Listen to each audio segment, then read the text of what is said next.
সুপ্রিয় দর্শক, আপনারা দেখছেন ভয়েস অফ ক্যালকাটার পরিবেশনা। দর্শক, আপনাদের সবাইকে শুভেচ্ছা ও অভিনন্দন।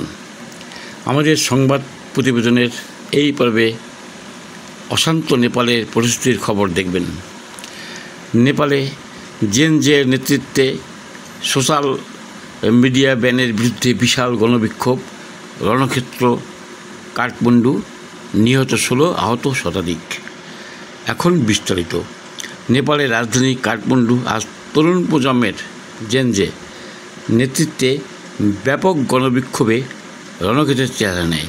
নেপাল সরকার সোশ্যাল মিডিয়া ব্যানের সিদ্ধান্তের বিরুদ্ধে বিশাল গণবিক্ষোভ শুরু হয়। বিক্ষোভ রণক্ষেত্রে পরিণত হয়।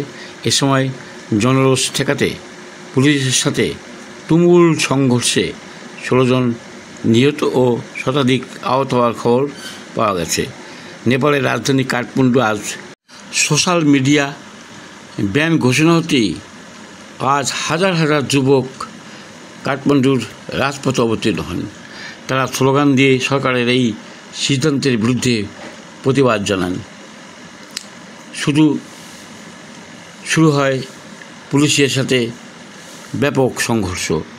পুলিশ পরিস্থিতি নিয়ন্ত্রণে আনতে ব্যাপক লাঠিচার্জ ও গুলি চালায়। এ সময় পুলিশের গুলিতে 16 জন নিহত হন এবং আহত হন শতাধিক ব্যক্তি। প্রতিবাদের মূল অংশগ্রহণকারীরা তরুণ প্রজন্ম, বিশেষত শিক্ষার্থী ও সোশ্যাল মিডিয়া অ্যাক্টিভিস্টরা সরকারের বিরুদ্ধে আরও ব্যাপকভাবে ক্ষোভ উগরে দিয়েছেন। জেনজের বক্তব্য, আমরা আরও বৃহৎ কর্মসূচি প্রস্তুতি নিচ্ছি। তাদের বক্তব্য, আমরা আমাদের মতামত প্রকাশের অধিকার চাই। এই সোশ্যাল মিডিয়া ব্যান গণতন্ত্রের বিরুদ্ধে এটি সরকারের দুর্নীতি দোকানের চাল, আমরা থামব না। আন্তর্জাতিক মানবাধিকার সংস্থা, বিভিন্ন গণতান্ত্রিক দেশ ও সোশ্যাল মিডিয়া প্ল্যাটফর্মগুলো নেপাল সরকারের এই পদক্ষেপের তীব্র নিন্দা জানাচ্ছে। অ্যামনেস্টি ইন্টারন্যাশনাল এই ঘটনার নিন্দা জানিয়ে বলেছে, যেখানে তথ্য প্রবাহ বন্ধ করা হয় সেখানে গণতন্ত্রের স্বরূপ ধ্বংস হয়।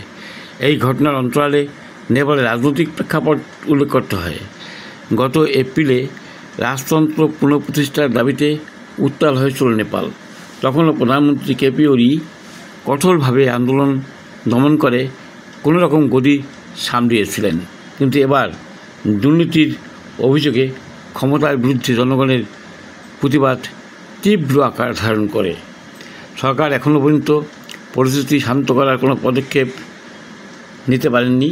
নতুন করে আরও কঠোর নির্দেশিকা জারি হওয়ার আশঙ্কা করা হচ্ছে।